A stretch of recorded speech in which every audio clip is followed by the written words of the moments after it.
చంద్రబాబు నాయుడు వచ్చిన తర్వాత ఇప్పటికీ బలంగా భావిస్తున్నారా తప్పకుండా రివైవ్ అవుతామని? తెలుగుదేశం పార్టీ అనేది తెలంగాణలో పుట్టింది. తెలంగాణలో పుట్టినటువంటి పార్టీ కలియుగం ఉన్నంత కాలం ఉంటుంది తెలుగుదేశం పార్టీ. ఎందుకంటే ఇక్కడ బీఆర్ఎస్ లేకుండా చేయాలని మీరు ఒక ప్లాన్ అమలు చేయబోతున్నారన్నమాట. బీఆర్ఎస్ క్యాడర్ కింద గ్రామ స్థాయిలో నుంచి మండల స్థాయి, పార్లమెంట్ స్థాయి వరకు ఉన్న లీడర్లంతా కూడా కేసీఆర్ గులాబీ తెలంగాణ ఆత్మ కాగలదు, చంద్రబాబు నాయుడు పసుపు జెండా తెలంగాణ ఆత్మ కాగలదా? తెలంగాణలో ఉన్నటువంటి తెలుగుదేశం పార్టీ వాళ్ళందరం కూడా తెలంగాణ వాళ్ళు క్లియర్గా ఉన్నారు, మాకు ప్రత్యేక రాష్ట్రం కావాలి, హైదరాబాద్తో కూడింది అని అన్నారు. సీమాంధ్ర వాళ్ళు ఏమన్నారు? సమైక్యవాదం ఎత్తుకున్నారు. సమైక్యవాదం ఎత్తుకుంటే ఎట్లా చేయలేదు చెప్పండి? షేర్ చేసేది ఈక్వల్ షేర్ చేయకుండా డిఫరెన్సెస్ చూపించారు. వాళ్ళ తెలంగాణకు కూడా కొంత అన్యాయం జరిగింది. అంటే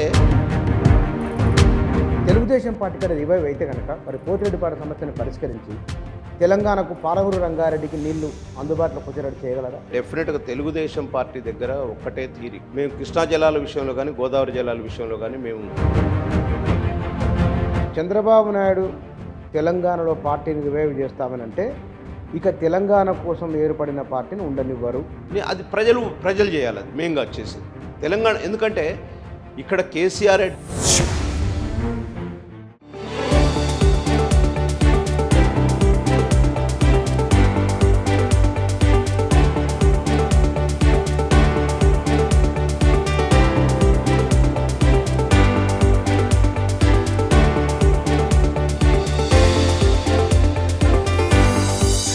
నమస్తే.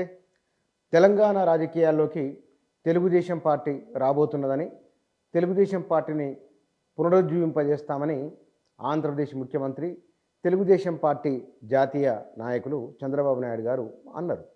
నిజంగానే మరి ఆయన చెప్పినట్లుగానే తెలంగాణలో తెలుగుదేశం నాయకుల భావన ఏమిటి, వారికి ఉన్న ఆలోచన ఏమిటి, ఇక్కడ ఆయనకు భారీ సన్మానం చేయడము, భారీ ర్యాలీ నిర్వహించడము, ఆయన వర్షంలో తడుస్తూ మాట్లాడము, ఇదంతా కూడా ఒక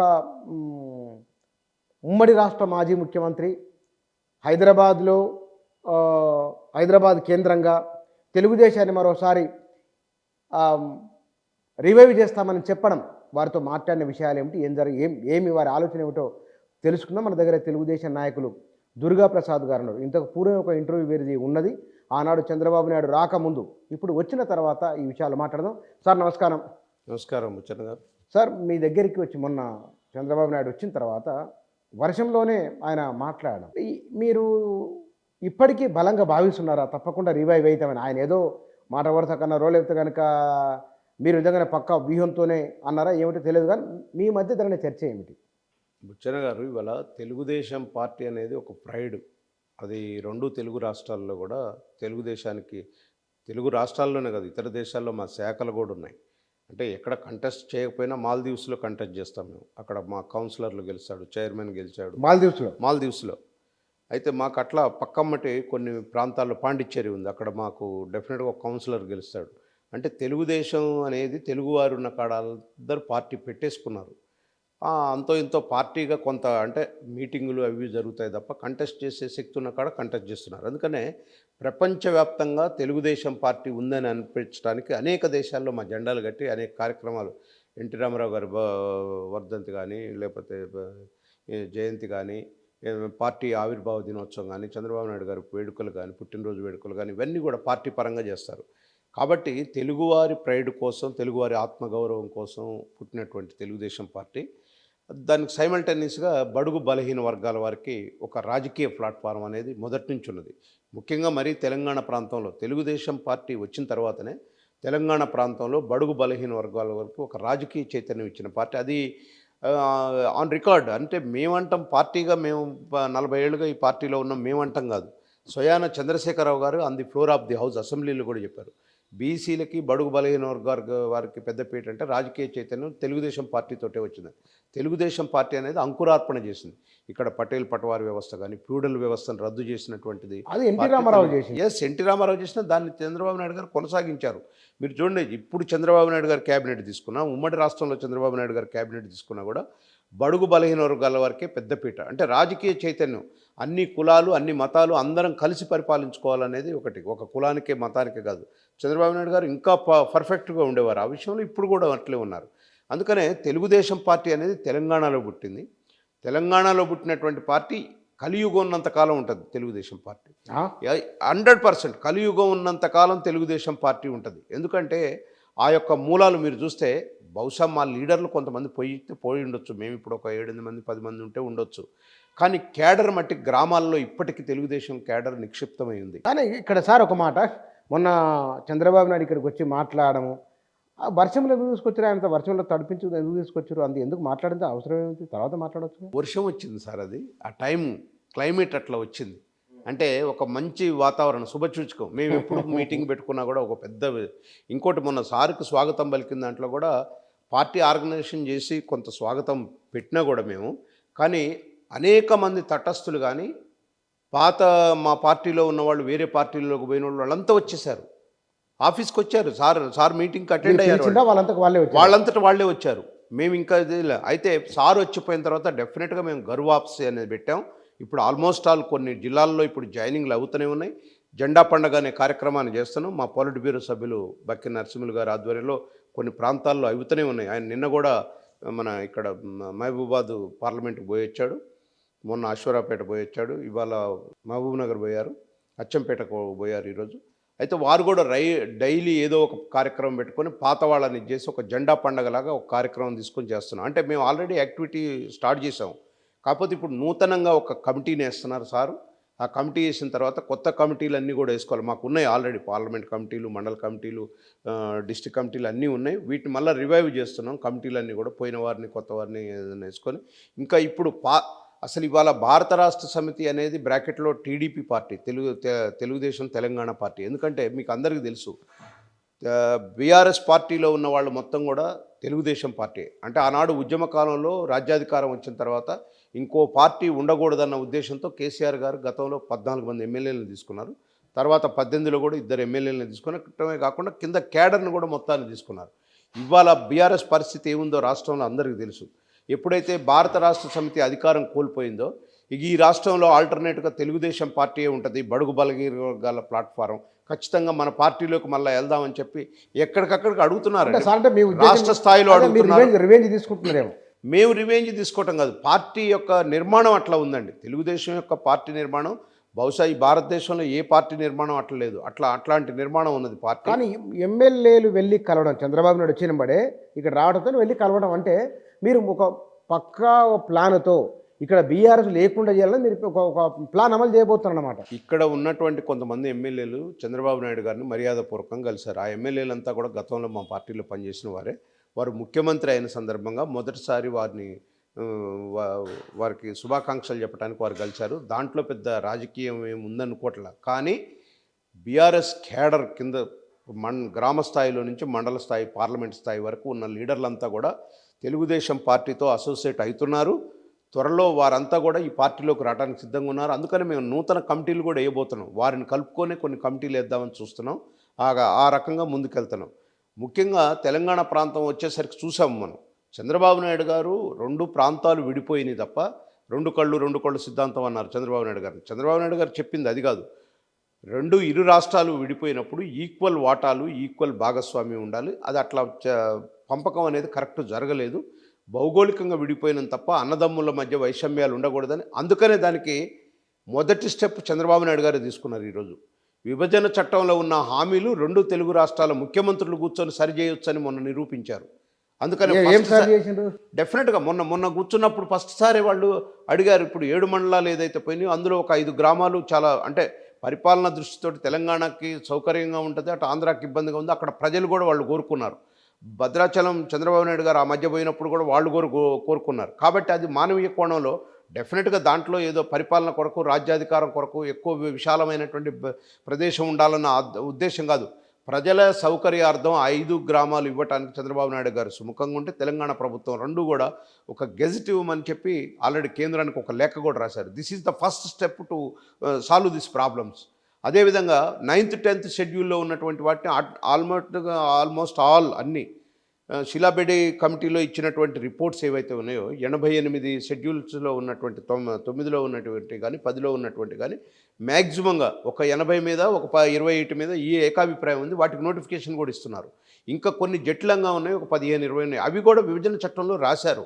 ఏ సెక్షన్ ప్రకారం ఎట్లా పంచుకోవాలనేది వయా మీడియాగా కూర్చొని పంచుకుంటే అయిపోతుంది. కానీ గతంలో ఉన్నటువంటి వైసీపీ పార్టీ ప్రభుత్వం కానీ లేకపోతే ఇక్కడ ఉన్నటువంటి టీఆర్ఎస్ పార్టీ ప్రభుత్వం కానీ ఇవి రెండు కూడా రాజకీయ కోణంలోనే చూసినవి తప్ప తెలుగు ప్రజలను అన్నదమ్ములాగా ఉంచాలి. సార్ ఒక మాట, మీరు ఆ రెండు కళ్ళ సిద్ధాంతం గురించి మళ్ళీ మాట్లాడదు. ఎందుకంటే ఆ రెండు కళ్ళ సిద్ధాంతం వలననే తెలంగాణకు తెలుగుదేశం పార్టీ వ్యతిరేకము, తెలంగాణ రాకుండా బాబు అడ్డుకుంటున్నారన్న చర్చ అప్పట్లో జరిగింది.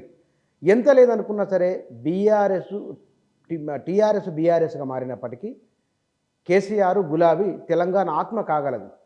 చంద్రబాబు నాయుడు పసుపు జెండా తెలంగాణ ఆత్మ కాగలదా? డెఫినెట్గా తెలంగాణ ప్రాంతానికి తెలంగాణ కావాలి అని ప్రజల ఆకాంక్ష మేరకు లేఖ ఇప్పించింది తెలంగాణ పార్టీ మొత్తం. మేము తెలంగాణలో ఉన్నటువంటి తెలుగుదేశం పార్టీ వాళ్ళందరం కూడా తెలుగుదేశం పార్టీ కూడా తెలంగాణకు సపోర్టుగా లేఖ ఇవ్వండి సార్. ఇవాళ తెలంగాణ ఆకాంక్ష 69లో ఉద్యమం జరిగింది, మళ్ళీ ఈరోజు ఉద్యమం జరిగింది. 69లో 369 మంది చనిపోయారు, ఇవాళ 1200 మంది చనిపోయారు. ఇదంతా బాగలేదు, మీరు లేఖ ఇవ్వండి అంటే ఇచ్చావు. దురదృష్టం ఏంటంటే మాకున్నటువంటి ఆ రోజు ఉన్నటువంటి నాయకత్వం చంద్రబాబు నాయుడు గారు లేఖ ఇవ్వటం వల్లనే తెలంగాణ వచ్చింది అని చెప్పి దాన్ని పాజిటివ్గా ప్రజల్లోకి తీసుకుపోలేకపోయాను.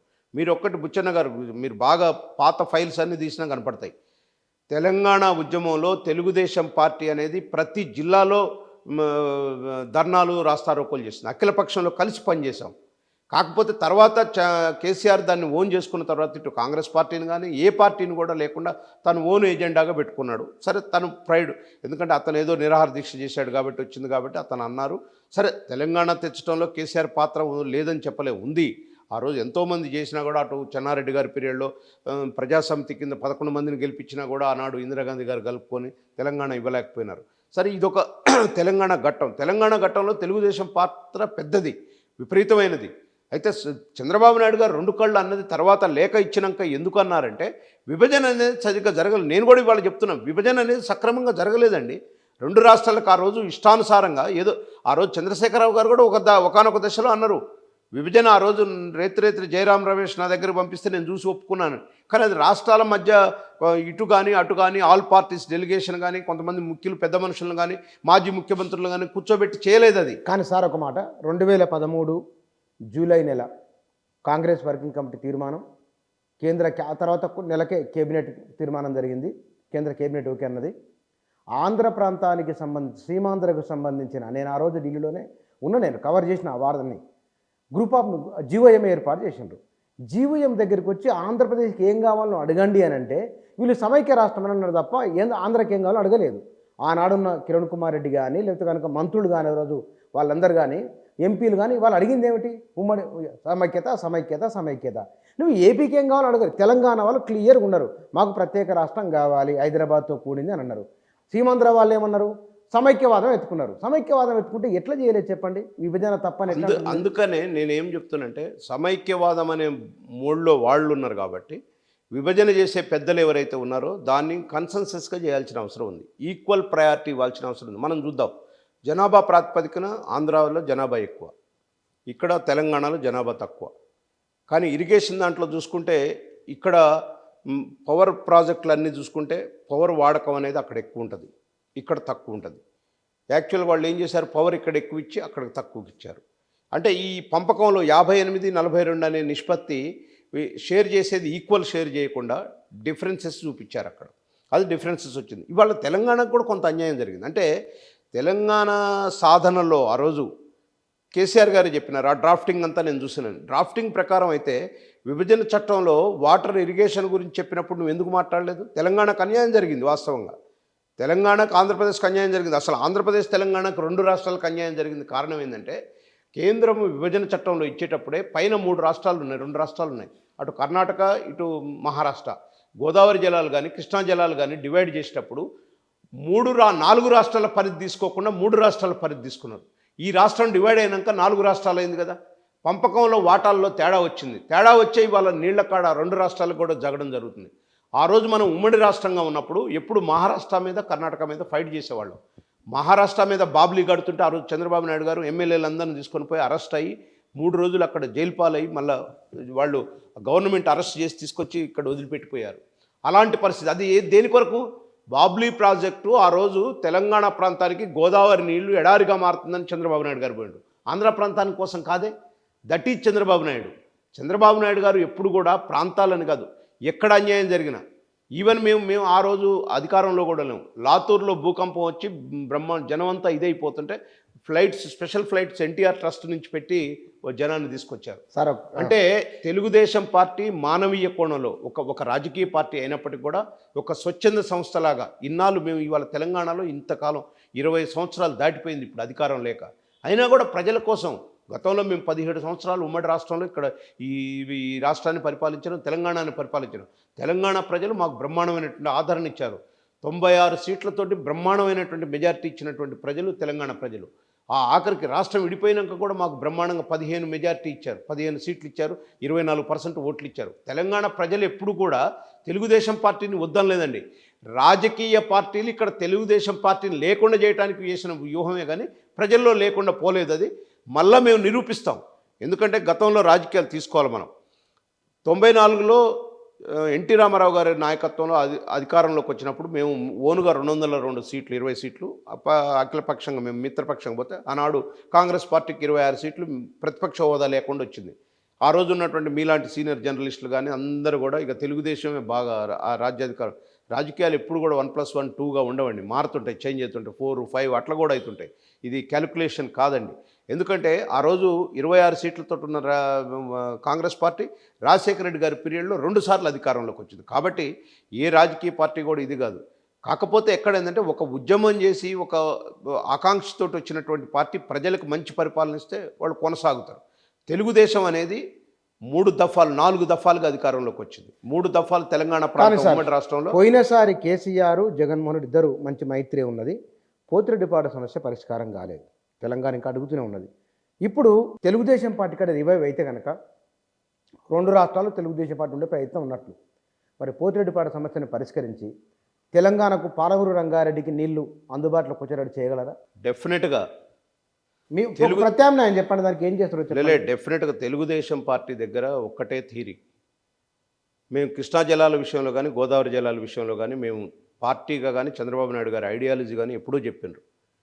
నీళ్లు సమృద్ధిగా ఉన్నప్పుడు ఎవరి వాటాలు వాళ్ళకు వస్తాయి, కానీ అవైలబిలిటీ వాటర్ ఎట్లా ఉందో దాన్ని షేర్ చేసుకోవాలనేది తెలుగుదేశం పార్టీ. తెలంగాణకు అవసరమైతే తెలంగాణకి, ఆంధ్రాకు అవసరమైతే ఆంధ్రాకి నీళ్లు. దానికి ఎగ్జాంపుల్ చంద్రబాబు నాయుడు గారు 14లో పరిపాలన చేసినప్పుడు ఇక్కడ కృష్ణా వాటరు ఆంధ్రప్రదేశ్కి తక్కువ, డ్రింకింగ్ వాటర్ తక్కువ ఉన్నప్పుడు ఇదే నాగార్జున సాగర్ నుంచి 2 టీఎంసీల నీళ్లు తెలంగాణ ప్రభుత్వం ఇచ్చింది ఆ రోజు. ఇక్కడ శ్రీశైలంలో మీరు విద్యుత్ తయారు చేయకండి, వాటర్ ఇదవుతుంది, అవసరమైతే విద్యుత్ ఇస్తామని చెప్పి చంద్రబాబు నాయుడు గారు చెప్పినారు ఆ రోజు. కాబట్టి వాటర్ సమృద్ధిగా ఉంటే ఇద్దరం చూసుకోవచ్చు, కానీ ఉన్న అవైలబిలిటీ. అందుకనే ఆ రోజు చంద్రబాబు నాయుడు గారు కృష్ణా జలాల మీద కొంత ఫోర్స్ తగ్గించడానికి పట్టిసీమ కంప్లీట్ చేశారు. రాయలసీమకు పోతున్న వాటాను కొంత ఇటు డైవర్ట్ చేసుకోవటం కోసం అక్కడ పట్టిసీమ నీళ్లు, గోదావరి జలాలని పట్టిసీమలో వేశారు. నదుల అనుసంధానం వల్ల 2 రాష్ట్రాల మధ్య కూడా వాటర్ స్కేర్సిటీ పోతుందనేది తెలుగుదేశం పార్టీ చంద్రబాబు నాయుడు గారి యొక్క ఆలోచన విధానం. దానికే వారు ఆ రోజు పునాదేశారు. 65,000 కోట్లతోటి కొన్ని ప్రాజెక్టులు స్టార్ట్ చేస్తే ఈ జగన్మోహన్ రెడ్డి వచ్చిన తర్వాత తట్టెడు మట్టి తీయలేదు, రూపాయి పెట్టుబడి పెట్టలేదు. ఇప్పుడు మళ్ళీ వాటి దిశగా చంద్రబాబు నాయుడు గారు ప్రయాణిస్తున్నారు. రెండోది, ఇక్కడ మేము మీరు పోతిరెడ్డిపాడు అన్నారు. డెఫినెట్గా పోతిరెడ్డిపాడు పాతది ఏదైతే ఉందో అదే ఉంటుంది. వాళ్ళకు కావాల్సినటువంటి నీరు వాళ్ళు పోతిరెడ్డిపాడుకి ఎట్లయితే కొన్ని రాయలసీమ ప్రాంతానికి వాళ్ళు తీసుకుపోతున్నారో పోతిరెడ్డిపాడుకు తీసుకున్నప్పుడు దక్షిణ తెలంగాణ కూడా ఎడారిగా మారుతుంది. చంద్రబాబు నాయుడు గారి దృష్టికి మేము తీసుకెళ్ళాం. పోతిరెడ్డిపాడు ఇట్లా లిఫ్ట్ ఇరిగేషన్ వల్ల ఇంకా మీరు తోడు తీసుకుపోవటం వలన నల్గొండ కానీ, మహబూబ్ నగర్ కానీ, కానీ, రంగారెడ్డి కానీ మేమంతా కూడా నీళ్లు లేకుండా అయిపోతుంది. ప్రభుత్వం దృష్టి కూడా లేదు దీని మీద. కాబట్టి మీరు వచ్చిన తర్వాత అయినా చూడాలన్నా ఖచ్చితంగా ఈ మధ్య కూడా దాని మీద మాట్లాడడం తప్పకుండా తెలంగాణ ప్రాంతం, దక్షిణ తెలంగాణకు అన్యాయం జరగకుండా చంద్రబాబు నాయుడు గారు టేకప్ చేస్తారు. మీరు ఇవాళ చూడండి, రేవంత్ రెడ్డి గారు, చంద్రబాబు నాయుడు గారు ఇద్దరు 2 రాష్ట్రాల సమస్యలు పరిష్కరించడానికి అప్పుడే ఎన్ని రకాలైనటువంటి తెలంగాణ వాదన తీసుకొచ్చారో చూడండి. ఎందుకు అవసరం లేదు కదా. 7 మండలాలని హరీష్ రావు మాట్లాడుతాడు, ఇది రాజకీయం కదా. 10 సంవత్సరాల అధికారంలో ఉండి మీరు 7 మండలాలను ఏం చేశారు కేంద్రంతో మాట్లాడకుండా? అయ్యో అది కాదు. ఆయన ఎందుకన్నారంటే ఆ మాట, 7 మండలాలను ఆంధ్రప్రదేశ్లో మీరు కలపకుంటే కనుక నేను ఊరుకునేది లేదని చంద్రబాబు నాయుడు నేను బెదిరించిన ఆయన అన్నాడు. కాబట్టి అంటే మీరు 7 మండలాలు తెలంగాణకి వెళ్ళి లాక్కుని మీరు కేంద్రాన్ని ఒప్పించారు, బెదిరించి వాళ్ళను. ఇవాళ మీరు తెలంగాణలో ఎట్లా వస్తారో మీరు అంటున్నారు. ఆయన తప్పు కదా. అసలు 7 మండలాలు ఎందుకు తీసుకున్నది అనేది మనం తెలంగాణ, ఆంధ్ర అనేది వదిలిపెడదామండి. ఈ దేశంలో జాతీయ ప్రాజెక్టులు ఏవైనా సరే ఇవాళ కావేరీ గంగా మధ్యలో గ్రామాల డిస్ప్యూట్ ఇప్పటికి ఉంది రెండు రాష్ట్రాల మధ్య.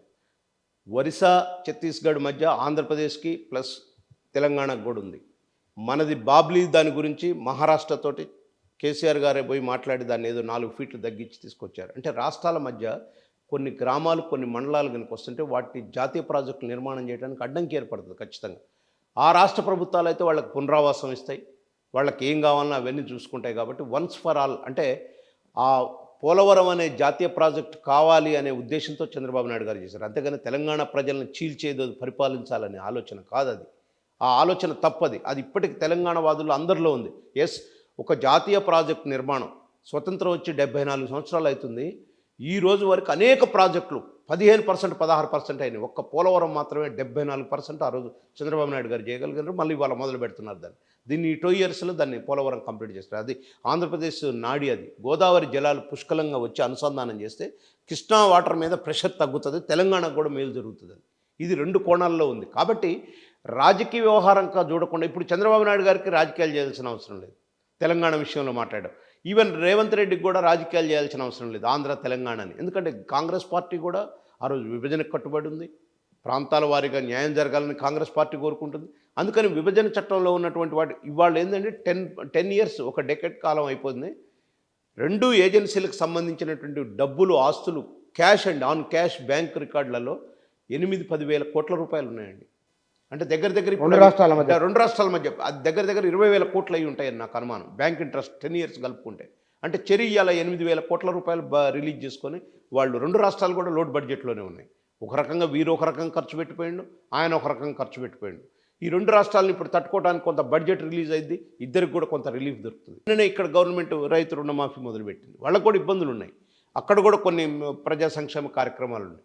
కాబట్టి దీంట్లో వయా మీడియాగా దీంట్లో వచ్చింది ఏం లేదు, కూర్చొని చేసుకుంటే అయిపోద్ది. నేను అంటున్నా ప్రాజెక్టుల నిర్వహణ 10 సంవత్సరాల కాలంలో మీకు విభజన చట్టంలో 2 రాష్ట్ర ప్రభుత్వాలు కూర్చొని చేసుకోమంటే ఫస్ట్ 14లో చంద్రబాబు నాయుడు గారికి తెలివి ఉంది కాబట్టి ఆ రోజు ఎఫెక్ట్స్ ముందు కూర్చొని 299 టీఎంసీలు కృష్ణాలో కేసీఆర్ గారు, అటు చంద్రబాబు నాయుడు గారు సంతకాలు పెట్టుకొని వారు పట్టిసీమ కంప్లీట్ చేశారు. వీళ్ళు కాళేశ్వరం ఇవన్నీ కంప్లీట్ చేసుకున్నారు. కానీ ఏమో సార్, నాకు అంటే బయట జరుగుతున్న ఒకానొక చర్చ, చంద్రబాబు నాయుడు తెలంగాణలో పార్టీని రివైవ్ చేస్తామని అంటే ఇక తెలంగాణ కోసం ఏర్పడిన పార్టీని ఉండనివ్వరు అనేది ఒక చర్చ.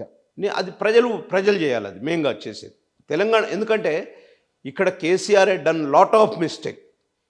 కేసీఆర్ ఎప్పుడైతే తెలంగాణ రాష్ట్ర సమితి తీసి దీన్ని భారత రాష్ట్ర సమితిగా పెట్టిండో అప్పుడే తెలంగాణ ప్రైడ్ వెళ్ళిపోయింది ఆయనకి.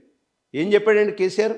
తెలంగాణ రాష్ట్రం తీసుకొచ్చాను, మొత్తం సమకూర్చాను, ఏం లేదు ఈ తెలంగాణలో మొత్తం ఫుల్ఫిల్ అయినాయి, 95% కంప్లీట్ చేశాను, నేను ఏమి లేదు, ఇంకా దేశంలో నేను ఉద్ధరిస్తాను, దేశంలో 700 టీఎంసీల నీళ్లుంది, ఆ రాష్ట్రానికి ఇట్లయింది, ఈ రాష్ట్రానికి ఇట్లయింది అని చెప్పి 542 ఎంపీ సీట్లకు నీకు ఉన్నది 17 ఎంపీ సీట్లు, నువ్వు ఏదో దానికి ప్రధానమంత్రి లెవెల్లో ఊహించుకొని పోతే తెలుగుదేశం పార్టీ కూడా చేసింది జాతీయ రాజకీయాలు. ఇట్లా చేయలే మేము.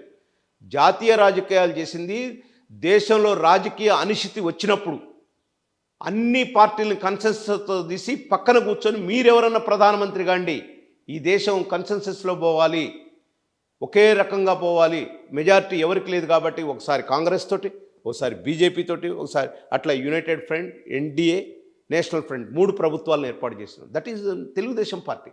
అంటే ఒక లార్జర్ ఇంట్రెస్ట్, భారతదేశ భవిష్యత్తు కోసం తెలుగుదేశం పార్టీ జాతీయ పార్టీలన్నింటినీ కలిపి ప్రభుత్వాలను ఏర్పాటు చేసింది. కానీ కేసీఆర్ అది కాదు, నేను ముఖ్యమంత్రి కావాలా, నా ప్లాన్ ఉంది, నా వ్యూహం అంతా దేశం అంతా చూపిస్తా అని చెప్పిపోతే ఏం జరిగింది చూసాం కదా.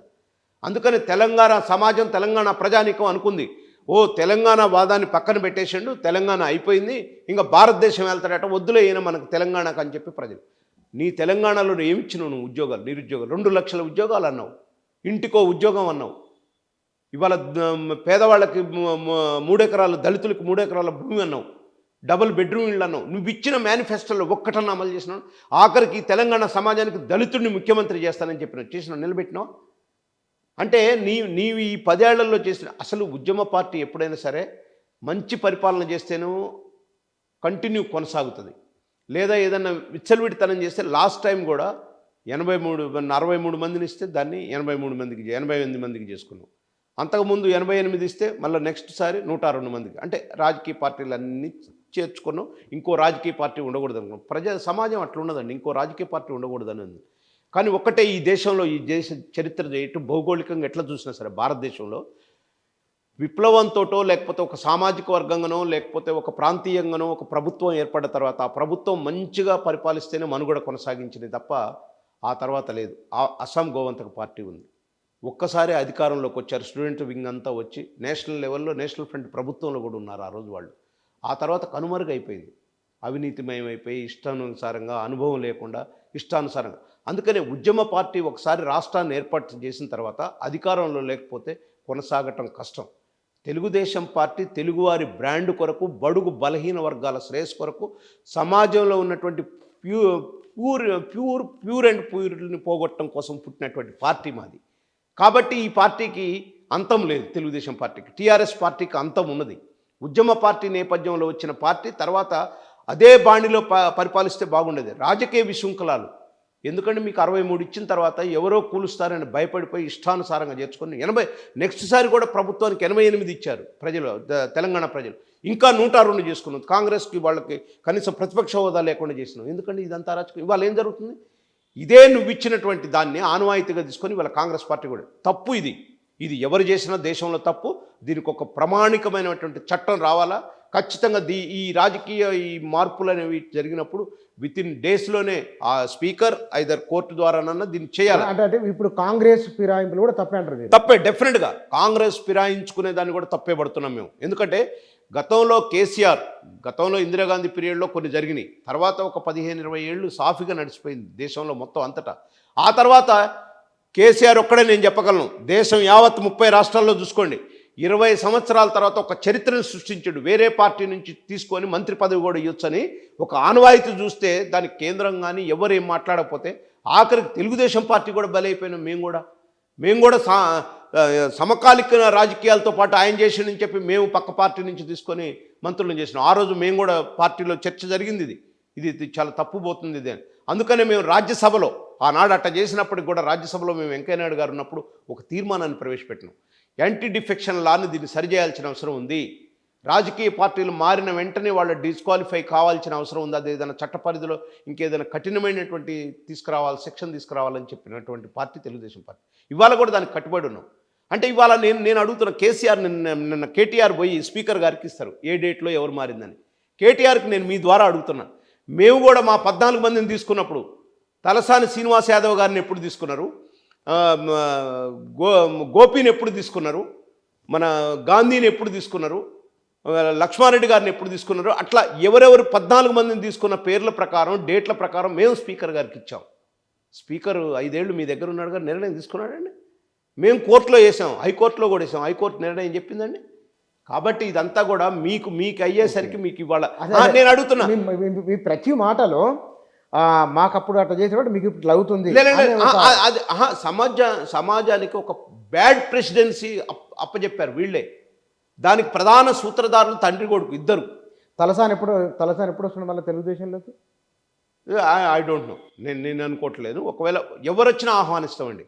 తెలుగుదేశం పార్టీ బడుగు బలహీన వర్గాల ప్లాట్ఫారం ఇది. ఈ రాష్ట్రంలో ఖచ్చితంగా ఉండాలి. బడుగు బలహీన వర్గాల వారికి రాజకీయ చైతన్యం ఉండాలంటే ఖచ్చితంగా ఈ ప్లాట్ఫారం అవసరం అండి. ఎందుకంటే ఇవాళ తెలంగాణ ఆంధ్ర సమస్యలను పూర్తిగా పరిష్కరించడానికి ఇద్దరు ముఖ్యమంత్రులు ఆత్మవిశ్వాసంతో ఉన్నారు. నేను అనుకుంటే ఈ 2.5 ఏళ్లలో ఈ సమస్యలు మొత్తం, విభజన చట్టంలో ఇచ్చిన సమస్యలు మొత్తం పరిష్కరిస్తాయి. ఇంకా అవసరమైతే చంద్రబాబు నాయుడు గారు ఎప్పుడు చెప్తుంటారండి, ఈ దేశంలో 2 రాష్ట్రాలు 1 and 2 ఉండాలి. ఆంధ్రప్రదేశ్ 1 ఉంటే తెలంగాణ 2గా, తెలంగాణ 1 ఉంటే ఆంధ్రప్రదేశ్ 2గా. ఇద్దరం తెలుగు రాష్ట్రాలు, తెలుగు ప్రైడ్ కాబట్టి, ఇద్దరం తెలుగు భాష వాళ్ళం కాబట్టి అన్నదమ్ముల్లాగుండి దేశంలో 1 and 2 ఉండాలనే భావన చంద్రబాబు నాయుడు గారికి ఎప్పుడు ఉంది. కాకపోతే తెలంగాణ ప్రాంతంలో ప్రజలు తెలుగుదేశం పార్టీని బాగా ఆదరించారు, ఇప్పటికీ ఆదరిస్తున్నారు.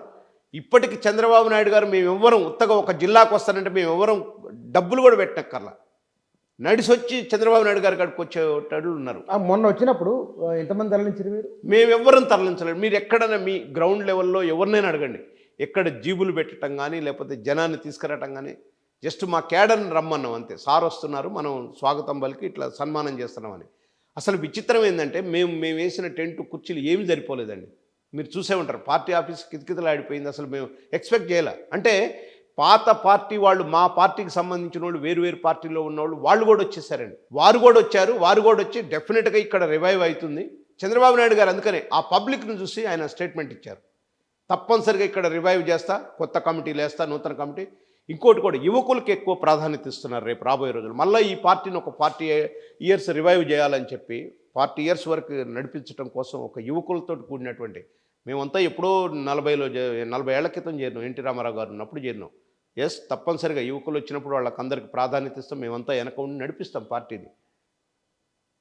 తప్పనిసరిగా యువకులను కానీ తీసుకొని. ఈ ఇంటర్వ్యూతో నేను మీతోని చంద్రబాబు నాయుడు తెలంగాణకు రావడానికి ముందు ఇంకా ఆయన ముఖ్యమంత్రి కాలే, అప్పటికి ఎన్నికలు జరగలే. అయితే నేను చెప్పాను మీ ఇంటర్వ్యూలో. మీరు అన్నారు అవుతామని చెప్పి, ఎందుకు అవుతారో కూడా చెప్పారు మీరు, నాకు గుర్తుంది అది. ఆ తర్వాత నేను మీ ఆన్సర్ల మీద ఇంటర్వ్యూలు చేసినాను, బహుశా మీరు చూసి ఉంటారు అవి. నేను కొంతమంది తెలంగాణ ఇంటలెక్చువల్స్తో మాట్లాడించిన, తెలుగుదేశం పార్టీ తెలంగాణలో మీ పేరు కూడా ప్రస్తావించి చెప్పిన, వాళ్ళు ఇంటర్వ్యూ చూసినామన్నారు. ఆ ఇంటర్వ్యూ మీరు చూసినరా? చూసిన. మీ అభిప్రాయం? అందుకనే తెలంగాణ ప్రాంతంలో ఉన్నటువంటి ఉద్యమకారులైన మేధావులు కూడా ఎస్, తెలుగుదేశం పార్టీ డెఫినెట్గా రివైవ్ అవుతుంది అని ఉంది వాళ్ళకి. ఎందుకంటే తెలుగుదేశం పార్టీ సెంటిమెంట్తో పరిపాలించాల తెలంగాణని. పేదరికము, బడుగు బలహీన వర్గాల వారి అభ్యున్నతికి పరిపాలించిందండి. అందరికీ తెలుసు, గుండె మీద చేసుకొని చెప్పాలి ఎవరైనా సరే. కానీ వాళ్ళ ఇంకో మాట ఉంటుంది, ఏమిటంటే అది మళ్ళీ ఆక్సిజన్ వచ్చినట్లే, శక్తి వచ్చినట్లే అని కూడా అన్నారు. లేదు, అది అక్కడే కొంత మిస్టేక్ అయింది. ఎందుకంటే తెలంగాణ సెంటిమెంట్ అనేది ఉంది, కానీ అలా లేదు ఈసారి. ఒకసారి ఉద్యమ రూపంలో వచ్చింది, గవర్నమెంట్ వచ్చింది, ఆయన పరిపాలించిండు, 10 ఏళ్ళు చూశారు. మళ్ళీ తెలంగాణ సెంటిమెంట్ని వాడుకోవడానికి వీల్లేదు. ఎందుకంటే మనం 23 ఎలక్షన్ లాస్ట్లో, 18 ఎలక్షన్ లాస్ట్లో కూడా చూసాం. నాగార్జున సాగర్లో నీళ్ల కొరకు పోలీసు వాళ్ళని పంపించి కొట్టించారు. అంటే పోలీసులు కొట్టుకునే కాడికి వచ్చింది. అవసరం అది? ఎలక్షన్ కొరకు తెలంగాణ ఆంధ్ర వాటర్ మధ్య యుద్ధాలని, అది అవసరమే లేదు. అంటే ప్రజలు ఇగ్నోర్ చేశారు. రిజల్ట్ ఏమొచ్చిందో చూసినాం. నాగార్జున సాగర్ ఎవరు గెలిచారో చూసినాం. టీఆర్ఎస్ పార్టీ అట్టర్ ఫ్లాప్గా ఓడిపోయింది. బై ఎలక్షన్లో గెలిచినటువంటి టీఆర్ఎస్ పార్టీ అట్టర్ ఫ్లాప్గా ఓడిపోయింది. అంటే నల్లగొండ జిల్లాలో పూర్తిగా మొత్తం స్వీప్ అయినారు, ఒక సూర్యాపేట తప్ప. కాబట్టి ఈ రీజన్లో ఏదైతే ఉందో తెలంగాణ అనేది టీఆర్ఎస్ పార్టీ. సూర్యాపేట ఎందుకు గెలిచిండొచ్చు? సూర్యాపేట క్యాండిడేట్ సెలక్షన్లో పోయింది కాంగ్రెస్ పార్టీ. ఓపెన్గా చెప్తున్నాను నేను. కాంగ్రెస్ పార్టీ నిజంగా కాంగ్రెస్ పార్టీ క్యాండిడేట్ సెలక్షన్ కనుక వేరే ఉండుంటే ఆయన కూడా గెలిచేవాడు కాదు. పోయినసారి మొన్న అసెంబ్లీ ఎన్నికల్లో తెలుగుదేశం క్యాడర్ అంతా కాంగ్రెస్కి ఓట్లేసినంటారు. అంటే ఇక్కడ మేము పార్టీ డైరెక్షన్ ఇవ్వలేదండి. ఒక్కటి నేనేంటంటే ఒక పార్టీ స్పోక్స్ పర్సన్గా నేనేం చెప్తున్నానంటే, మేము ఎవ్వరికి భారతీయ జనతా పార్టీకి కానీ కాంగ్రెస్ పార్టీకి కానీ ఓటు వేయమని చెప్పలే. మేము పెద్ద లీడర్లను కూడా కొంతమంది తటస్థంగా ఉండిపోయినాం. ఎక్కడ ఎలక్షన్స్లో పార్టిసిపేట్ చేయలే. ఎందుకంటే చంద్రబాబు నాయుడు గారు ఆ రోజు జైల్లో ఉన్నారు, మేము పోటీ చేయలేకపోయినాం, నిర్ణయించుకున్నాం. కాకపోతే ఇక్కడ కొంత మా క్యాడరు గ్రామీణ ప్రాంతాల్లో కానీ, మండలంలో కానీ, జిల్లా హెడ్ క్వార్టర్స్లో కానీ డెఫినెట్గా భారత రాష్ట్ర సమితికి వ్యతిరేకంగా పనిచేశారు చెప్పగలం. ఎందుకంటే కేటీఆర్ వ్యాఖ్యల వల్ల. కేటీఆర్ వ్యాఖ్యలు ఏవైతే ఉన్నాయో, చంద్రబాబు నాయుడు గారు అరెస్ట్ విషయంలో ఇక్కడ ఐటీ కంపెనీ కానీ కొంతమంది వాళ్ళు ఏదో మధ్యాహ్నం నిరసన తెలుపుతామంటే మీరు పోయి ఆంధ్ర పోయి చేసుకోండి, ఇక్కడ కాదు విజయవాడలో చేసుకోండి అనే వ్యాఖ్యలు ఏవైతే ఉన్నాయో, ఎట్లా మాట్లాడతాడండి కేటీఆర్ గారు? 17 సంవత్సరాలు ఈ రాష్ట్రానికి, ఉమ్మడి రాష్ట్రానికి ముఖ్యమంత్రి వారు. ఇవాళ ఒక సైబర్ సిటీ నిర్మించినటువంటి వ్యక్తి ఆయన. ఎంతో ఈ హైదరాబాద్ డెవలప్మెంట్లో, తెలంగాణ డెవలప్మెంట్లో వారు గుర్తుందని చెప్పి ఫ్లోర్ ఆఫ్ ది హౌస్ కేటీఆరే చెప్పినారు కదా. అలాంటి లీడర్కి ఏదో ఒక జరిగినప్పుడు రాజకీయంగా వారు ఏదో సానుభూతి తెలుపుతుంటే దాన్ని అంత తీవ్రంగా ఖండించడం అనేది అది డెఫినెట్గా వాళ్ళకి చాలా మైనస్ చేసిందని చెప్తున్నాను. అంటే ఆయన అట్లా అన్నారు కాబట్టి మీరు డెఫినెట్గా మేము పార్టీగా డైరెక్షన్ ఇవ్వలేదండి. కానీ కింద ఉన్నటువంటి క్యాడర్ బగ్గుమన్నారు. వాళ్ళ మనసులో ఒక్క క్యాడరే కాదండి, చంద్రబాబు నాయుడు గారి సానుభూతి పరులు, చంద్రబాబు నాయుడు గారి విజన్ కోరుకునే నాయకులు మొత్తం కూడా భారత రాష్ట్ర సమితికి యాంటీగా పనిచేశారు. అది చెప్పగలను నేను. రిజల్ట్ కూడా అదే విధంగా ఉంది. ఖమ్మం జిల్లా కానీ, నల్గొండ జిల్లా కానీ, నిజామాబాద్ కానీ, మహబూబ్ నగర్ కానీ కొన్ని జిల్లాల్లో చూసుకుంటే రిజల్ట్ కూడా 1 సైడెడ్గా వచ్చేసింది కంప్లీట్గా. వాళ్ళు అది అర్థం చేసుకోవాలి. ఇక్కడ ఏంటంటే 40% అయింది, ఇక్కడ మొత్తం చిన్న భారతదేశం లాగా ఉంటుంది అన్ని. కానీ కూకట్పల్లి లాంటి ప్రాంతాల్లో కూడా మొన్న బీఆర్ఎస్ఏ గెలిచింది.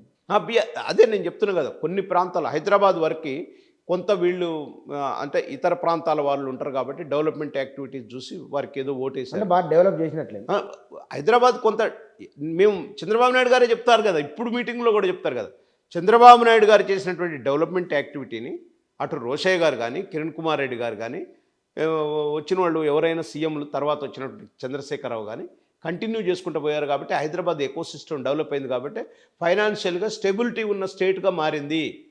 స్టేట్ ఫైనాన్స్ బ్రహ్మాండంగా వస్తుంది, క్యాపిటల్ ఫైనాన్స్ బాగా వచ్చింది, ఇక్కడికి గ్రోత్ రేట్ పెరిగింది. అది ఆయనకు ఆనందం అనిపిస్తుంది. దాన్ని రాజకీయాలతో పోల్చడు చంద్రబాబు నాయుడు గారు. మా వాళ్ళు చాలామంది కొంతమంది అడిగేవాళ్ళు కేసీఆర్ గురించి, మీరు కేసీఆర్ గురించి కాదు, ప్రభుత్వం గురించి. కేసీఆర్ పార్టీ వేరు, ప్రభుత్వం వేరు. ప్రభుత్వంలో ఉన్న వాళ్ళు తీసుకున్న నిర్ణయాలు ఇవాళ జగన్ 5 సంవత్సరాల్లో ఆ ఎకోసిస్టమ్ని దెబ్బతీయబట్టే కదా ఆ రాష్ట్రం ఇట్లయింది. ఈ గత ప్రభుత్వం చేసినటువంటి ఎకోసిస్టమ్, ఈవెన్ రాజశేఖర రెడ్డి పీరియడ్లో కూడా చంద్రబాబు నాయుడు గారు చేసుకుంటూ పోయి కంటిన్యూ చేశారు. ఎన్టీ రామారావు గారు చేసి రాజశేఖర రెడ్డి కంటిన్యూ చేసుకుంటూ పోయారు. కాబట్టి అంటే ఎకోసిస్టాన్ని దెబ్బతీయకుండా ఉంటే ఆ రాష్ట్ర ఆర్థిక పరిస్థితి చాలా మెరుగ్గా ఉంటుంది అనేది మా భావన, చంద్రబాబు నాయుడు గారి భావన కూడా. దాంట్లో అది పార్టీలకు అతీతంగా ఎవరు డెవలప్మెంట్ చేసేవాళ్ళు. అటు అనుకుంటే KTR floor of the house Congress వాళ్ళని అన్నాడు, మీరు కాదు ఐటీ తెచ్చిన చంద్రబాబు నాయుడు గారు, వారి పుణ్యం అని చెప్పిండు. అది రాజకీయ కోణం కాదు, అంటే ప్రభుత్వాల మధ్యలో జరిగినటువంటి ఇది అండర్స్టాండింగ్. కానీ సార్ ఇప్పుడు మీరు తెలంగాణలో మీరు ఏం చేద్దాం అనుకుంటున్నారు? డెఫినెట్గా సార్, తెలంగాణలో డెఫినెట్గా తెలుగుదేశం పార్టీ రివైవ్ అవుతుంది. పేద ప్రజల కొరకు ఖచ్చితంగా మేము వాళ్ళ పక్షాన్ని నిలబడతాం. రేపు ఇవాళ కాంగ్రెస్ పార్టీ ఇచ్చిన హామీలు ఒక్కొక్కటిగా, ఇప్పుడు నిన్న రైతు బంధు కూడా, రుణమాఫీ కూడా చేస్తున్నారు, రేపు ఆగస్టు 15 కూడా చేస్తున్నారు. పూర్తి స్థాయిలో చేయాలని డిమాండ్ చేసినాం. నిన్న కూడా నేను ఒక న్యూస్ క్యాన్కి పోయినప్పుడు చెప్పాను, డెఫినెట్గా పట్టాదారు రైతుకి ఎవరికైతే లోన్ ఉందో ఇవన్నీ క్లియర్ చేయండి, మీరు ఆధార్ కార్డులని అవన్నీ ఇవన్నీ ఏం పెట్టకండి అని చెప్పాము. అది వాళ్ళు కూడా ఏదో జీవో కూడా ఇచ్చినట్టున్నారు. ఇంతకుముందు రేషన్ కార్డు అన్నారు, ఆ జీవో లేకుండా చేశారు. అయితే మేము స్వాగతించాం దాన్ని. నిన్న టీఆర్ఎస్ వాళ్ళు కొంతమంది అప్పుడే కంప్లైంట్ చేశారు, తెలుగుదేశం సపోర్ట్ మేము ప్రభుత్వ పథకాలు ఏవైనా ప్రజలకు ఇచ్చిన హామీలు మెరుగు చేస్తుంటే ఆనాడు కేసీఆర్ ప్రభుత్వాన్ని మెచ్చుకున్నాం, ఈరోజు రేవంత్ రెడ్డి ప్రభుత్వాన్ని కూడా మెచ్చుకుంటున్నాం. ఆ రోజు కేసీఆర్ కిట్ అని గర్భిణీలకు ఒక 6,000 రూపాయల కిట్ ఇచ్చాడు.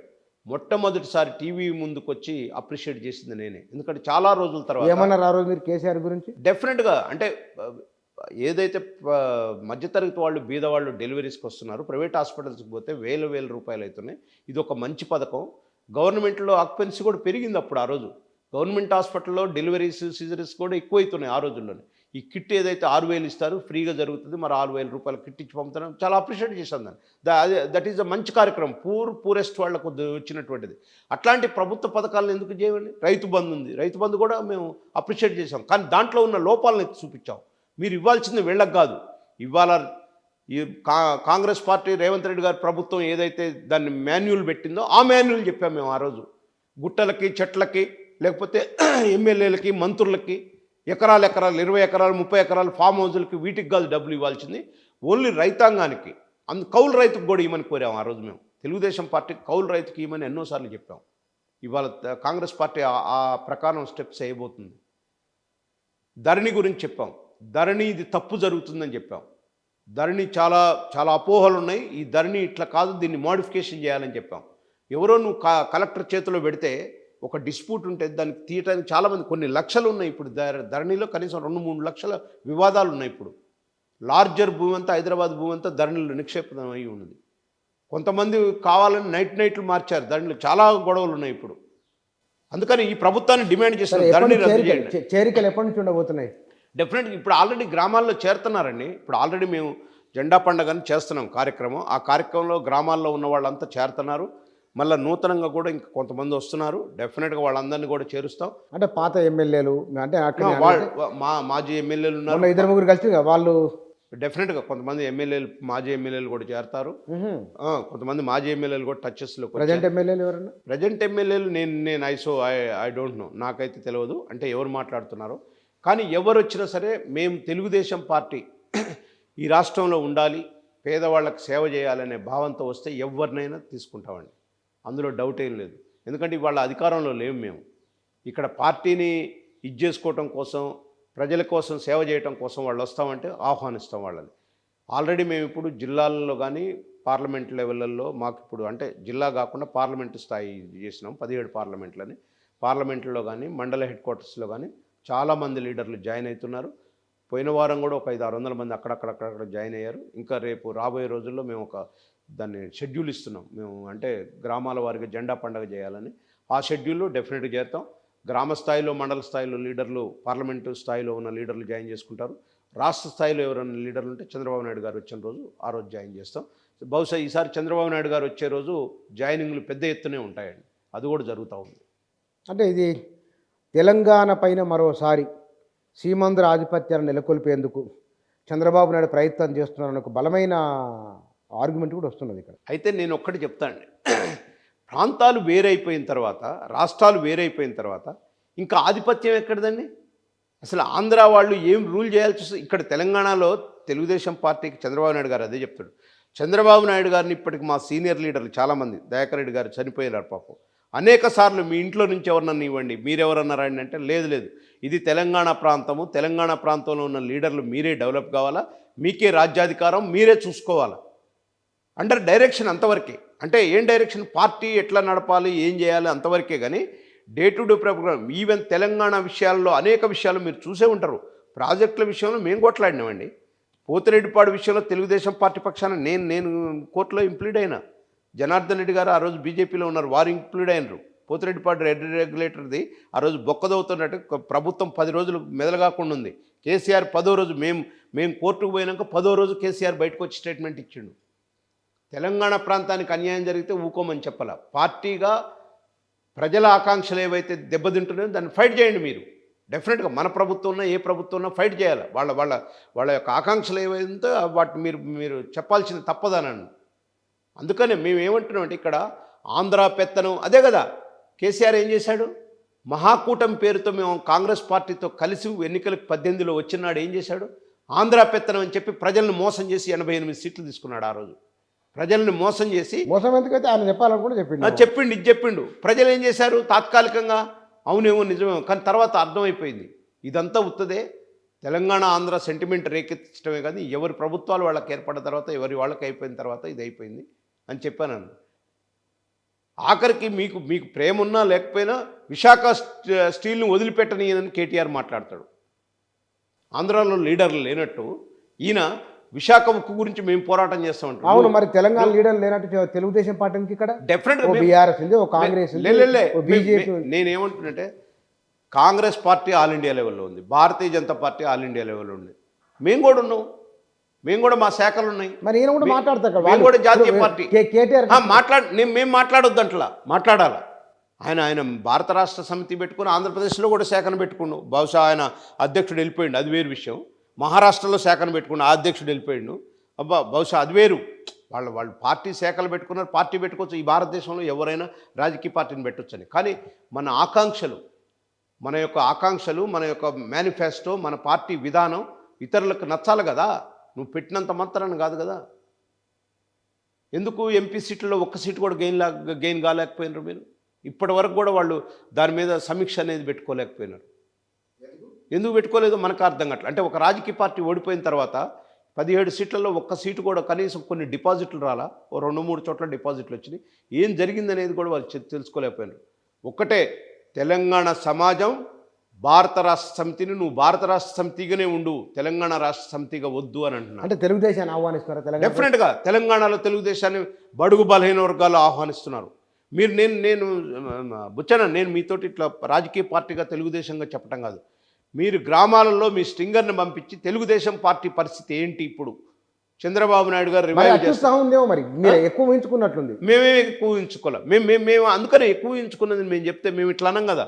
మీరు మీ మైక్ టీవీ ద్వారా గ్రామాలలోకి పోయి కొన్ని జిల్లాల్లో ఎక్కడెక్కడ ఏ జిల్లాలో మేము చెప్తాం, మేము చేరికలు ఉన్నాయి, ఆడికి పోయి మీరు మైక్ పెట్టి అడగండి ఏమనుకుంటున్నారు తెలుగుదేశం పార్టీ గురించి. ఖచ్చితంగా. కానీ ఇక్కడ తెలంగాణలో తెలుగుదేశం పార్టీ కాకుండా మరొక ప్రాంతీయ పార్టీ వస్తుందో ఏమో, తెలుగుదేశానికి మరి అవకాశం ఇవ్వకుండా బీఆర్ఎస్ బలహీన పడితే కనుక ఆ ప్లేస్ను భర్తీ చేసేందుకోసమై మరొక ప్రాంతీయ పార్టీ వస్తుంది తెలంగాణలో కొద్దిమంది అక్కడక్కడ మాట్లాడుతున్నారు.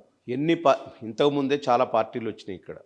చాలామంది టీజేఎస్సీ కోదండరామ్ గారు పెట్టినారు, ఇంకా మన ఈయన గౌడ్ గారు ఒకటి పెట్టినారు, నకరకల్. అనేక పార్టీ మన తెలంగాణ తల్లి తెలంగాణ ఉన్నాయి. అంటే అనేక రాజకీయ పార్టీలు వచ్చినాయి. చాలా సస్టైన్ కావటం కష్టం. ఎందుకంటే తెలుగుదేశం పార్టీ అనేది ఇవాళ పెట్టిన పార్టీ కాదు. 40 ఏళ్ల క్రితం తెలుగుదేశం పార్టీ హిమాయత్ నగర్లో పుట్టినటువంటి పార్టీ, తెలంగాణ బేస్లో పుట్టినటువంటి పార్టీ, తెలంగాణ ప్రజల ఆకాంక్షల్ని ఎక్కువ నెరవేర్చిన పార్టీ. ఇవాళ తెలంగాణ వాదాన్ని తెలుగుదేశం పార్టీకి అనుసంధానం ఉందండి. ఆనాడు ఎన్టీ రామారావు గారి పీరియడ్లోనే తెలంగాణ అన్యాయం జరుగుతుందని 610 జీవో ఇచ్చినటువంటి ముఖ్యమంత్రి ఆయనేనండి ఆ రోజు. అమల్లో సరే అనేక సాధక పథకాలు ఉన్నాయి. అమల్లో ఇప్పుడు వారు కాంగ్రెస్ పార్టీలో ఉన్నారు, విచిత్రమైన చెప్పారు, టీఆర్ఎస్ పార్టీలో ఉన్నారు మంత్రులుగా. ఎన్టీ రామారావు ఆ జీవో ఇచ్చిన తర్వాత ఎక్కడ అమలైంది జీవో అంటే, హంద్రీనీవా ప్రాజెక్టు పనిచేస్తున్న తెలంగాణ ఉద్యోగులను వెనక్కి పంపారు. జీవో ఎందుకు వచ్చింది? తెలంగాణలో పనిచేసే ఆంధ్ర వాళ్ళు అవతల పంపాలంటే అక్కడి నుంచి ఇక్కడ పంపారు. ఇది ఆన్ రికార్డు ఉంది. ఇది నేను అదే చెప్తున్నా, జీవో అమల్లో లోపాలు జరిగినాయి, దానికే ఉద్యమం వచ్చింది. 610 జీవో పర్ఫెక్ట్గా అమలు జరిగి తెలంగాణ ఉద్యమం వచ్చేది కాదు. ముఖ్యంగా నిరుద్యోగులకి, ఉద్యోగస్తులకు ఈ ప్రమోషన్స్ వీటికాడనే తెలంగాణ వాదం బలంగా ఇదైపోయింది. తర్వాత ప్రాంతాల వారీగా ప్రాంతాలకు అన్యాయం జరిగింది అనేది వచ్చింది. కానీ ముఖ్యంగా 610 జీవో గనుక అమల్లో గనుక చిత్తశుద్ధిగా 100% అమలు జరిగి తెలంగాణ ఉద్యమం ఈ ఎత్తున వచ్చేది కాదు. ఎందుకంటే మనం చూసాం కదా, ముఖ్యంగా ఎన్జిఓస్, నాన్ గెస్టెడ్ ఆఫీసర్స్ కానీ వాళ్ళు ఉద్యోగులే బయటకు వచ్చి పెద్ద ఎత్తున ఉద్యమాలు చేశారు, నిరుద్యోగులు చేశారు. అసలు ఈ రాష్ట్రం ఏర్పడటానికి రాజకీయ పార్టీలు కొంత కారణం అయితే, మెజారిటీ కారణం నిరుద్యోగ విద్యార్థులు, ఉద్యోగులు, నిరుద్యోగులు, ఈ ముగ్గురు కలిసి ఈ రాష్ట్రం ఏర్పడింది. Right sir, thank you very much. Thank you. నిజంగానే మీరు అన్నట్లుగా, వారు చెప్తున్నట్లుగా తెలంగాణ ప్రజలు, తెలంగాణ ఉద్యమంలో కీలక పాత్ర పోషించిన నిరుద్యోగులు, ఉద్యోగులు, ఎన్జిఓలు, చాలామంది టీఎన్జిఓలు చాలామంది ఉన్నారు. మరి వాళ్ళు తెలుగుదేశం పార్టీ రాకను, తెలుగుదేశం పార్టీ ఇక్కడ పునరుజ్జీవం పొందడాన్ని ఎట్లా వాళ్ళు ఆహ్వానిస్తారా లేదా ఏమిటనేది చరిత్ర తెలుస్తుంది. సమకాలీన రాజకీయ అంశాలపైన తెలంగాణ తెలుగుదేశం పార్టీకి సంబంధించిన వారి ఆలోచనల, అభిప్రాయాలు ఇవి. Thank you.